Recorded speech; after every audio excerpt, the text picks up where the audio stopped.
fakta-fakta super menarik dari negeri para raja kuno, Iran. Tahu nggak sih, Iran itu punya tradisi Nowruz atau Tahun Baru Persia yang udah berusia lebih dari 3.000 tahun. Bayangin aja, waktu dinosaurus masih nongkrong, nenek moyang mereka udah bikin perayaan. Bercanda ding. Tapi seriusan, ini festival tertua yang masih dirayakan sampai sekarang. Ngomongin teknologi, Iran itu nggak main-main, guys. Mereka punya universitas teknologi yang dijuluki Mighty-nya Timur Tengah. Mahasiswanya pada jenius-jenius. Sampai-sampai NASA aja kepincut sama beberapa alumni mereka. Keren kan?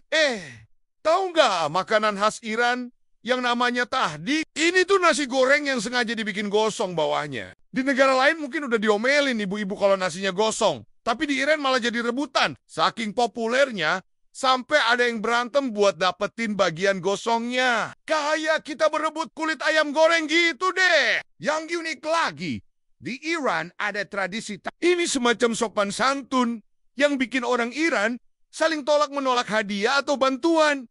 Padahal sebenarnya mau. Misal ditawarin makanan, mereka bakal bilang nggak usah minimal 3 kali dulu sebelum akhirnya nerima. Kayak kita pas ditraktir temen, tapi pura-pura sungkan gitu deh. Iran juga punya sistem irigasi kuno bernama kanat yang masih dipakai sampai sekarang. Bayangin aja, sistem ini udah ada sejak 1.000 tahun sebelum Masehi. Waktu kita masih main air di got, mereka udah bikin teknologi canggih buat ngalirin air ke seluruh kota. Nah, yang bikin gua ngakak nih, di Iran ada tradisi gulat yang namanya pahlevani. Tapi sebelum mulai gulat, para pegulat harus nyanyi dan nari dulu. Bayangin aja atletnya.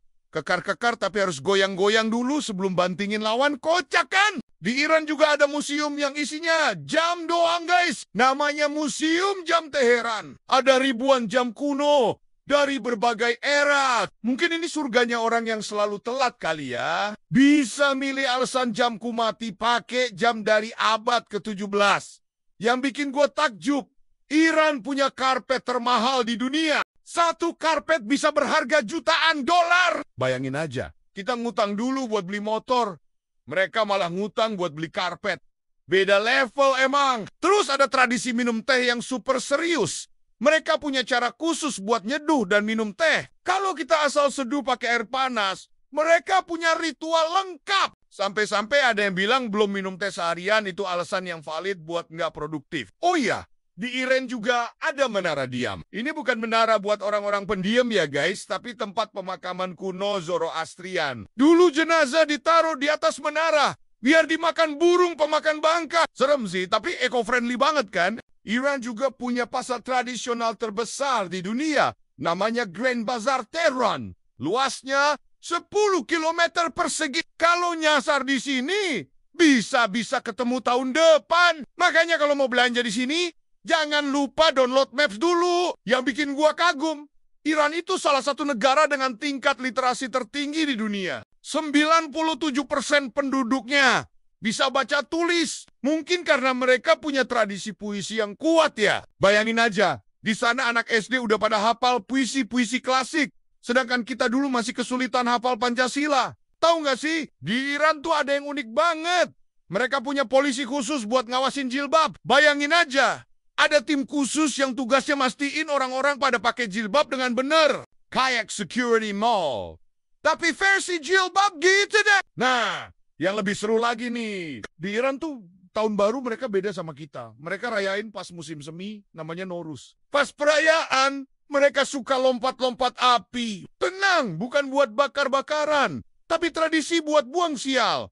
Keren kan? Oh yeah, di Iran juga ada tempat yang namanya Persepolis. Ini bukan nama klub bola ya, tapi kota kuno yang megah banget. Umurnya udah ribuan tahun. Tua banget kan? Iran tuh bukan cuma negara yang sering muncul di berita politik, tapi juga punya banyak hal unik yang bisa bikin kita tercengang. Di Iran ada tradisi yang namanya Sheb Yelda. Ini adalah malam terpanjang dalam setahun, di mana keluarga berkumpul dan makan semangka. Ya, semangka di tengah musim dingin. Katanya sih biar tetap sehat dan hangat sepanjang musim dingin. Unik banget kan? Terus ada lagi nih, mitos tentang burung hantu. Kalau di Indonesia, burung hantu dianggap mistis. Di Iran malah dianggap pembawa sial. Sampai-sampai ada yang percaya kalau ngelihat burung hantu, harus cepet-cepet meludah 3 kali biar nggak kena sial. Bayangin aja kalau ada burung hantu lewat, orang-orang pada sibuk meludah. Kocak ya. Yang ini agak romantis nih. Pas mau nikah, ada tradisi namanya sofre AGHD. Pengantin wanita harus menginjak kaki pengantin pria pas upacara. Bukan karena kesel ya, tapi katanya biar bisa mengendalikan suami di masa depan. Para suami-suami Iran, maaf ya. Dan yang paling lucu, orang Iran percaya kalau kucing punya 9 nyawa. Tunggu. Kayaknya ini familiar deh. Ternyata mitos ini ada di mana-mana ya. Di Iran, kucing dianggap hewan yang membawa berkah. Jadi kalau ada kucing masuk rumah, jangan diusir. Oh, dan yang ini favorit saya. Kalau lagi makan terus makanannya jatuh, itu artinya ada yang lagi kelaparan di suatu tempat dan kepingin makan itu. Jadi inget deh sama mama yang selalu bilang jangan buang-buang makanan. Nah, yang terakhir nih. Di Iran ada mitos kalau mau bikin orang jatuh cinta, cukup kasih sepotong apel yang udah digigit. Waduh, kalau gitu sih mendingan PDKT aja deh. Yang normal-normal aja ya.